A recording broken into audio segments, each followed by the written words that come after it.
सिंधू दया सागरा, गंध तूची रंग तूची धरती अंबरा, संकटात बळ देई पाठीशी उभी राही, रख रख त्या उन्हा।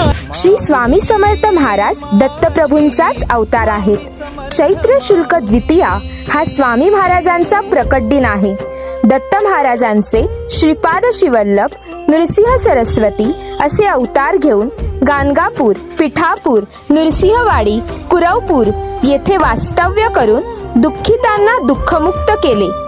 याच पवित्र धामांसह श्री गुरुपीठ येथे येणाऱ्या भाविकांना अखंड अन्नदान करण्याचे कार्य श्री स्वामी समर्थ गुरुपीठ त्र्यंबकेश्वर करत आहेत। मिळे इडा पिडा टळते, जगण्याला मोल येई भक्ती तुझी तारते, अन्न पाणी तूच देवा भुकेल्यास भरविते, बुद्धिशक्ती दाता भाग्य विधाता, फुटी चंदन कपाळी लावी